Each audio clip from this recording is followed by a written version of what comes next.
সংগ্রামী বন্ধুগণ, আজকে যারা এখানে উপস্থিত হয়েছেন সকলকে আমার আন্তরিক শুভেচ্ছা এবং ভালোবাসা।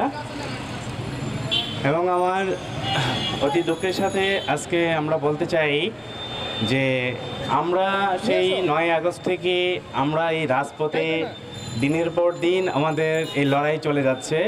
আমরা এখন পর্যন্ত রাজপথে অবস্থান করছি। এর একটাই কারণ যে আমাদেরকে আশ্বস্ত করার পরেও আমাদের 8 দফা যে দাবি ছিল, আমাদের 8 দফা, সেই 8 দফা দাবি এখনও পূরণ করা হয়নি। কিন্তু আমরা রাষ্ট্রের কাছ থেকে এখন পর্যন্ত কোনো সুফল আমরা পাইনি, যার ফলে আমরা নিজেদের অস্তিত্বের লড়াইয়ের জন্য আমরা আজকে রাজপথে এখন অবস্থান করছি। আপনারা জানেন যে সামনে আমাদের শারদীয় দুর্গাপুজো, প্রতি বছরের ন্যায় এবারও পুজোর জন্য আমরা প্রস্তুতি নিয়েছি।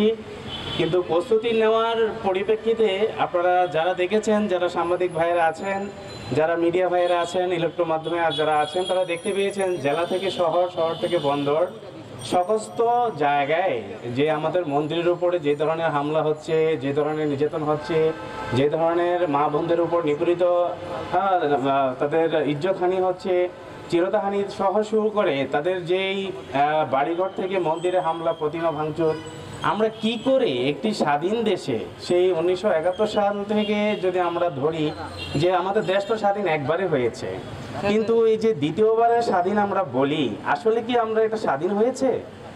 এটা আপনাদের কাছে আমাদের প্রশ্ন। যদি আমাদের এটাই আমরা ধরে থাকি যে দ্বিতীয়বার আমরা স্বাধীন করেছি, তাহলে স্বাধীনের নমুনা কি এটা হয়? যে কোনো জাতি, কোনো গোষ্ঠী সে নিজের অস্তিত্বের লড়াইয়ের জন্য সে রাজপথে আসতে পারবে না, তার দাবি পূরণ করবে না রাষ্ট্র, এটা কেমন রাষ্ট্র, কেমন রাষ্ট্রের প্রশাসন হতে পারে? এই প্রশ্নটা আমাদের সকলের, সকল সনাতন ধর্ম এবং ভাই বোনদের নয়, এটা সকল শ্রেণী, সকল জাতির জন্য। আজকে আপনারা দেখেছেন যে যে বৈষম্য বিরোধী আন্দোলনকে কেন্দ্র করে তারা যে দাবিগুলো, দফাগুলো নিয়ে রাস্তায় নেমেছে, সেগুলো পূরণের জন্য তারা একবদ্ধভাবে কাজ করেছে এবং রাষ্ট্র তাদেরকে পাশে দাঁড়িয়েছে, রাষ্ট্র থেকে তারা সর্বাত্মক সহযোগিতা পেয়েছে। পরিশেষে দেশের যে পরিণতির জন্য আজকে যারা দায়ী, তারা নিজেরাই এটা কল্পনা করুক বা স্বীকার করুক যে আমরা এটার জন্য দায়ী না অন্য কোনো গোষ্ঠী এটার জন্য দায়ী। তাহলে আমরা কেন মাথা উঁচু করে দাঁড়াতে পারবো না?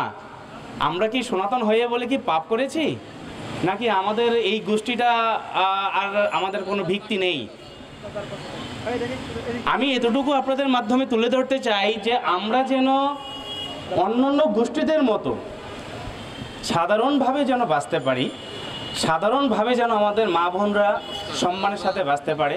সকল জায়গায় আমাদেরকে যেন নিপীড়ন, হত্যা এবং আমাদের ঘুম থেকে শুরু করে আমাদের মা বোনদেরকে তুলে যাওয়া থেকে শুরু করে এগুলো যেন খুব দ্রুত বন্ধ হয়। রাষ্ট্রের কাছে এটা আমাদের আকুল আবেদন যে আপনারা দ্রুতভাবে এগুলো করেন। গতকালকে আমি একটা মিডিয়াতে দেখেছি, সেখানে বিএনপির যে একজন ভাই আছেন, তারপরে আমাদের সমন্বয়ক একজন ভাই আছেন, তার যে বক্তব্য আমি দেখেছি যে বিএনপির যেই নেতা বলছেন যে আসলে বিবিসি যেটা প্রকাশ করেছেন এটা সম্পূর্ণ মিথ্যে, যে আসলে হিন্দুদের উপরে কিছু হয়নি।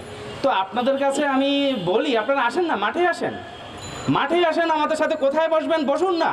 আপনাদের কাছে কয়টা লিস্ট আছে, আমাদের কাছে কয়টা লিস্ট আছে, কোথায় কি নিপীড়ন হয়নি, কোথায় হয়েছে, সেগুলো আপনাদের সামনে আমরা তুলে ধরি না। আসুন না, যদি মিথ্যা প্রমাণিত হয়েই তাহলে মাঠে থেকে চলে যাব, নিজেদের লজ্জা নিয়ে চলে যাব, আসবো না মাঠে।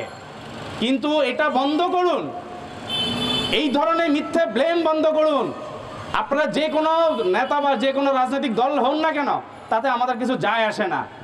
আমরা শুধু বলতে চাই, আমরা কথা বলতে আসলে, আমরা মাঠে আসলে আমাদের কথা কেউ শুনতে চায় না কেন? এটা কি আমরা কি, এটা কি দেশেরটা কি মগের মুল্লুক নেই যে আপনারা আপনাদের মতো করে দেশটাকে আপনারা কায়েম করে চলবেন আর বাকি গোষ্ঠীগুলোকে আপনারা নিপীড়ন করবেন, অত্যাচার করবেন, তারা মাথা তুলে কথা বলতে পারবে না? এটা কোন দেশ? এটাই কি সেই সোনার বাংলাদেশ যেটাকে আমরা সবাই স্বপ্ন দেখেছি, যেখানে আমরা সুখে শান্তিতে বসবাস করব সবাই আমরা ভাই ভাই হিসেবে? আমরা যদি একবার আমরা চিন্তা করি আমাদের মানুষ কিনা, আমরা মনুষ্যত্ব আছে কিনা আমাদের। আজকে আপনারা যেগুলো করেছেন আমাদের মা বোনদের সঙ্গে, আমাদের প্রতিমা থেকে শুরু করে, মন্দির থেকে শুরু করে, ঘর বাড়ি লুণ্ঠন থেকে শুরু করে, এগুলো কি কোনো মানুষের কাজ হতে পারে? এই প্রশ্ন আপনাদের সাংবাদিক ভাইদের কাছে আমার করজোরে, যে এগুলো কি একটা জাতির কি, এটা কি কে নিবে, এই দায় কে নিবে? এটা তো আমাদেরকে দিন শেষে নিতে হবে। এর কারণ কি?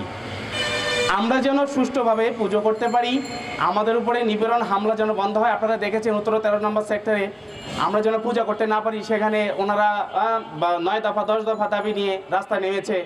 এগুলো কি? আমরা তো আপনাদের কোনো ধর্ম অনুষ্ঠানে গিয়ে বাধা দেয়নি, আমরা তো আপনাদের কোনো অশান্তির আগুনে আপনাদেরকে জ্বালাইনি, আপনাদের ঘরে গিয়ে কোনো মা বোনদের উজ্জ্বতে আমরা তো হাত দেইনি। এটা তো আমাদের শিক্ষা নয়, এটা তো আমাদের আদর্শ হতে পারে না। একটি দেশের নাগরিকের আদর্শ এগুলো হতে পারে না। এটা কোন দেশ? কিসের স্বাধীন হয়েছে এই দেশে? আমার সকল শ্রেণী মানুষের কাছে আমার এই প্রশ্ন, এবং রাষ্ট্রের কাছে ডক্টর মোহাম্মদ ইউনূসকে আমরা বলতে চাই, আপনি যে যমুনাতে আমাদেরকে কথা দিয়েছেন, আমাদের লোকজনকে দুদিন আগেও সেখান থেকে ফিরিয়ে দিয়েছেন, আপনি নেই, আপনার প্রতিনিধি দল সেখানে ওনাদেরকে স্বাগতম জানাতে অসক্ষম হয়েছে। সেখানে যখন কথা দিয়েছে যে আপনারা 4 জন যেতে পারবেন ভিতরে, সেখানে কেন তাদেরকে আবার পরবর্তীতে সেখানে দেখা করতে দেয়নি, তাদের স্মারকলিপি জমা করতে দেয়নি? কি কারণে? এটা জাতির কাছে আপনাদের প্রশ্ন, এই প্রশ্নের উত্তর আপনাদের বহির্বিশ্বের কাছে সহ দিতে হবে আপনাদেরকে। আমি এতটুকু আপনাদেরকে বলে আমার আন্তরিক ভালোবাসা এবং ধন্যবাদ আপনাদের সকলকে, সকল মিডিয়া ভাই বোনদেরকে, আপনারা যারা এখানে অক্লান্ত পরিশ্রমে আমাদের সহযোদ্ধা হিসেবে এসেছেন, আপনাদেরকে প্রতি আমাদের বিনম্র শ্রদ্ধা এবং ভালোবাসা। আপনারা সকলে ভালো থাকবেন, ধন্যবাদ।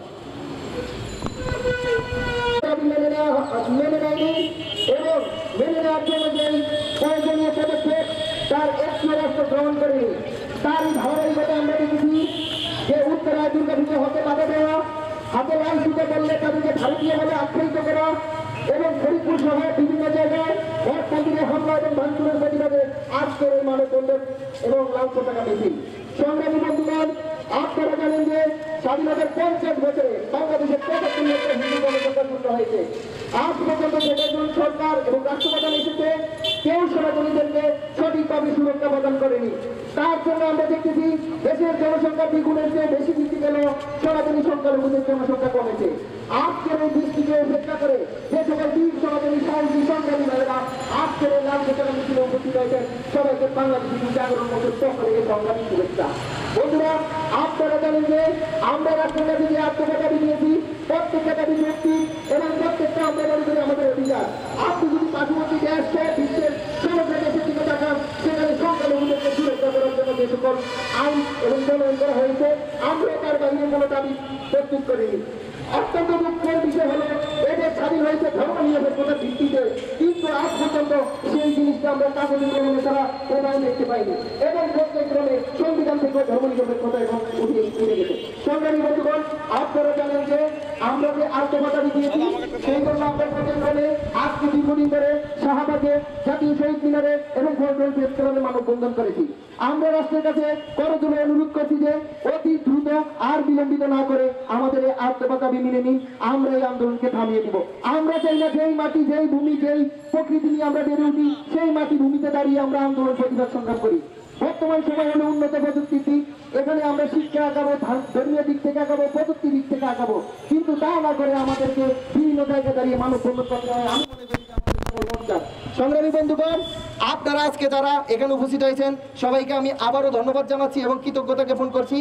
আজকের আমাদের যে মানববন্ধনের মূল লক্ষ্য হলো আমাদের পূর্বে স্বঘোষিত 8 দফা দাবি বাস্তবায়ন, এবং যে সকল জায়গায় আমাদের মঠ মন্দিরে হামলা হচ্ছে, যে সকল সনাতনী ভাইদেরকে দেশ থেকে হুমকি দেওয়া হচ্ছে, সেগুলো দ্রুত বিচার করার জন্য আজকের এই মানববন্ধন।